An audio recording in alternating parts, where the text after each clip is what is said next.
mulai dari saudara Putu, Mario, Agung, Mika ini masih anggota ya, anggota polisi ya tadi ya? Masih. Iya, masih. Sekarang posisinya masih di Propos atau di mana? Sekarang saya sudah dimutasi ke Biro Provos. Kalau Pak Mario? Propos, masih Propos. Kalau Pak ini siapa? Agung? Sama ya, di Propos masih? Kalau saya di Yanma, Pak. Oh, Yanma ya? Iya, Yanma Pak. ya. Setelah ini ya, setelah kejadian ini langsung ke Yanma? Bukan? Iya, Pak. Sebelumnya saya di Yanma, terus di BKO kan ke Biro Paminal, terus setelah berarti kejadian masih ini tetap kembali ya? ke Yanma. Masih tetap kalau begitu? Ya. Sedangkan siapa nih yang PHL Aditya? Masih tetap bekerja sampai sekarang? Kalau untuk di Biro Paminal saya udah enggak. Sekarang? Saya kan punya usaha sendiri, Pak. Oh iya. Gitu. Cuman saya tetap dengan keluarga Pak Hendra, keluarga Pak Agus, kita tetap ada komunikasi hubungan baik. Oke. Di antara ini tadi yang saat penyidikan ya, pernah di BAP kan? Yang siapa-siapa di sini yang pernah di BAP? Saya. Putu. Saya. Saya jaksa penuntut umum nih, karena kebetulan kalian sudah ini menjadi fakta yang terbuka di persidangan mengatakan pernah di BAP, tapi di berkas perkara kami yang kita limpahkan ke pengadilan tidak ada saudara sebagai saksi atau sebagai apapun. Nah, tolong dijelaskan intisari daripada pemeriksaan Putu, boleh disampaikan intinya aja. Izin Saudara silakan bertanya. Ah. Ya, jangan tanyakan apa yang saudara akan tanyakan. Maksud saya kalau Izin, memang Sebentar, BAP sebentar. pernah di BAP majelis, Iya. mungkin dia bisa disampaikan intinya apa isinya. Enggak, saudara tanyakan aja karena di dalam berkas ini kan memang dia tidak ada. Tidak ada. Makanya dia dijadikan saksi adecat. Oke. Kan gitu. Sama-sama Mbak Agung juga ya. Izin ya mulia. Kenapa? Kami keberatan kalau tidak pernah ada berkas BAP Putu dan Mika itu di dalam berkas. Karena justru kami dapat BAP ini di Bukan dalam yang di dalam berkasnya berkas Agus ini, Nurpatria. yang di dalam perkara ini. Yang dibilang kan dalam perkara ini. Di Dia kan pengadilan, tidak ya? masuk. Iya. Mereka ini kan tidak masuk sebagai ini. Di dalam berkas yang ini. yang diserahkan ke pengadilan kan? Yang di sini loh, yang Iya. terhadap pemeriksaan terhadap perkara Hendra dengan Agus kan dia tidak masuk. Ada yang mulia. Kita dapat tuh dari berkasnya Agus, terdakwa Agus. Iya. Itu Agus ada ya? Iya, kita dapat tuh dari berkas terdakwanya Agus. Kalau terdakwa Bang Hendra memang nggak ada. Oh, tuh Hendra aja yang Sebentar. Kalau gitu siapa aja yang masuk dalam perkara terdakwa Hendra dan Agus dari saksi ini? Putu dan Mika itu ada di dalam berkasnya terdakwa Agus Nurpatria. Agus, dalam Iya. perkara Hendra tidak? Tidak ada. Oke. Gitu. Ya. Nah, pertanyaannya kepada saudara, kenapa kok tidak saudara hadirkan? Oke, pertanyaan saya begini.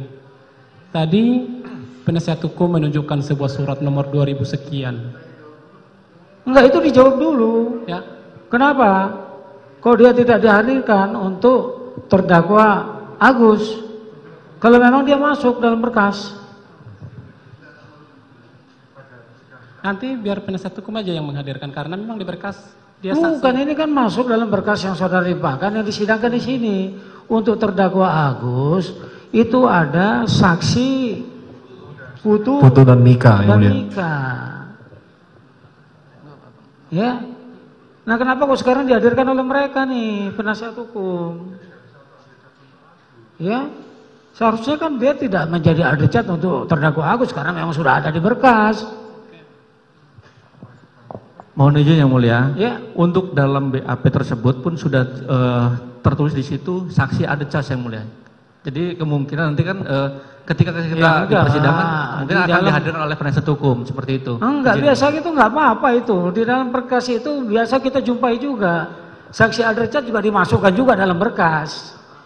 Enggak apa-apa itu. Bukan perkara ini saja. Kami juga pernah mendapati kok itu. Saksi adecat juga dimasukkan juga dalam berkas perkara sehingga dia seolah-olah menjadi perkara jadi saksi yang memberatkan padahal tidak. Ya enggak persoalan itu karena memang kuhabnya juga memperbolehkan untuk seperti itu. Ya. Jadi alasannya itu karena saudara beranggapan bahwa nanti akan diajukan begitu. Kok pede saudara kalau dia akan mengajukan?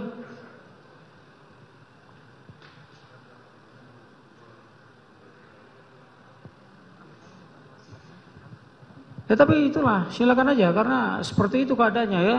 Jadi baru saya tahu itu. Ya. Iya.